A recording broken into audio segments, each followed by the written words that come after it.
100% dependent. I think they just dapped elbows. Wow, yeah, I mean, they're not trying to get germs, dude. He's being real safe. Yeah, I'd like to see that. Uh-oh, okay, so we have, that was really smart. So you have Koolaid here just basically trying to set up space, right? Trying to have space between him and his opponent so he can get those free charges. Whenever you see Pac-Man jump in the air and use and charge the neutral B, he actually has some he slows down his fall speed, right? His foot, yeah, that's basically the way to call it. But yeah, I definitely loved seeing what this Pac-Man's going to do, how he keeps out Bowser from getting those grabs, because, of course, the Bowser's trying to wail on the opponent to see if he can condition the opponent to start blocking. And once he sees that opportunity to get the grab, he'll get that. Yeah, and Pac-Man doesn't have particularly good CQC, close quarter combat. His grab is actually very bad. And whoa, okay. I don't think that was intentional. I think he just meant the tech, but it looked really cool. He definitely swung upon landing. Or air dodged, right? Yeah. Yeah, that was awesome. So he techs it and grabs the key. But Pac-Man does not have particularly good, close quarter combat. So Ash is going to try to close the distance. The problem is he's such a big target that Koolaid should be able to keep him out with projectiles. Okay, yeah, we see it right now. Koolaid, every time he's just picking his spots to put down the hydrant, and the water from the hydrant, if the opponent isn't blocking, does keep him away. Nice key throw right there, but not enough to take the stock. Yeah, Bowser is so heavy, and that's actually pretty detrimental because right now he's at 119%, which means he has a lot of rage. One grab could do it, or he could just die to an orange. Wow, and just like that, like we were saying before, whenever you see him go for the jump, and then he gets that charge, it slows down his descent, and even when he's going up in the air, it slows him down to his elevation. It set him up perfectly to get that item toss right there. It looks like Pac-Man might be around that percentage range where any of Bowser's really strong KO tools can get rid of him. Yeah, but it's going to be so hard to hit him just because Pac-Man spends so much time in the air. I mean, he's going to charge that in the air, and then he's going to throw down the hydrant, but he is going to get hit by that F-tilt. Not quite enough. I'm actually pretty surprised, but good DI by Koolaid. I wonder if we're going to see a situation where maybe... Okay, so he sees the hydrant there, right? If he can manage to chase Koolaid in the air while the hydrant is on the ground, at least Koolaid will have a tougher time, like, landing. Yeah.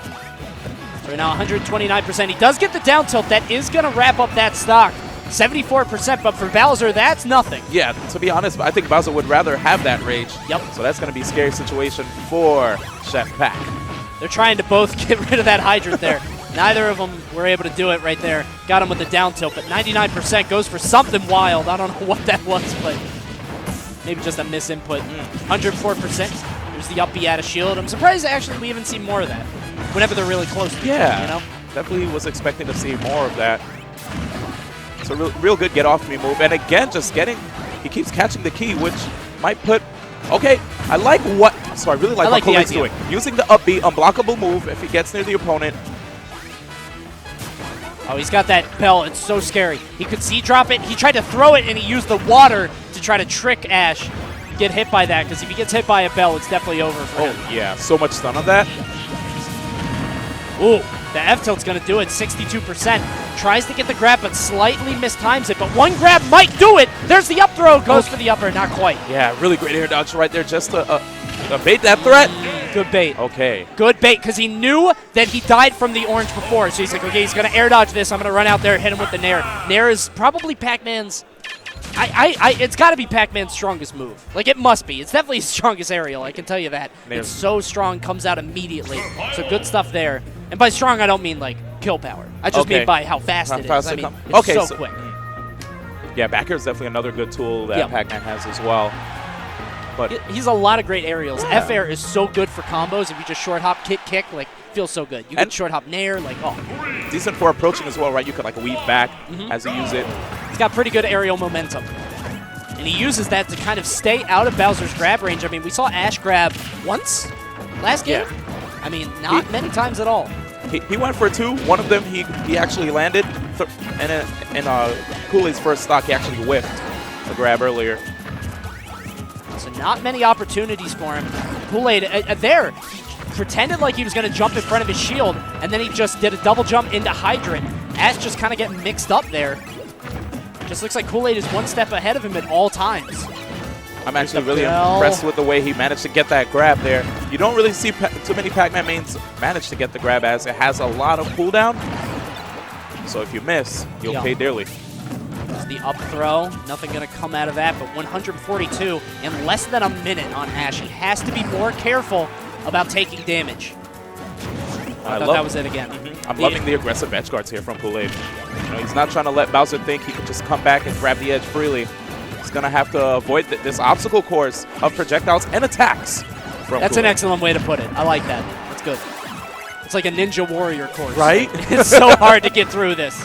American Gladiator stuff. Like, oh, and there it is. And this time he didn't catch it. Yep. So right now 44% is all on Koolaid. Sitting pretty, way up. And Ash just kind of stumbling all over. He's not able to get anything together. Oh, I thought he was about to get him onto the spring, and I thought we were going to see a cool combo off of it. That would have been hype. Yeah. Koolaid not really... he's not really one of those Pac-Man... that's kind of funny to say. He's not a Pac-Man. He's not a Pac-Man that does a lot of super flashy, kind of, I don't want to say janky, but like silly stuff. He's just very fundamental based. But I did see him on Twitter talking to Zage, and he's like, Zage, you got to teach me some of that stuff. Because if you watch Zage at Xanadu, he's the complete opposite. Yeah, Zage has that tech, man. Big fan of his work. Yep. Whoa, that was almost a tough situation. The back air, I kind of questioned the spacing on it, but good on Koolaid for staying out of that. And right there, faking the trump, just to bait Bowser on stage and get the punish. Yeah, he wanted him to roll there. So right now, 128%. He's got the... So there he had the hydrant and the bell to worry about. So he's like, okay, I got to roll in. And Koolaid covers it with the up smash. 3 steps ahead. Yep. 3 steps ahead. That was wild. So many traps. And right now, guys, I have to say, really good props to Koolaid with the 2-0 victory right over his opponent. Yeah, really good match. Yeah, like that was a lot of fun to watch. He doesn't have a lot of like crazy flashy stuff, but definitely fundamentally sound as a player. Yeah. Right? He's been playing Smash for many years.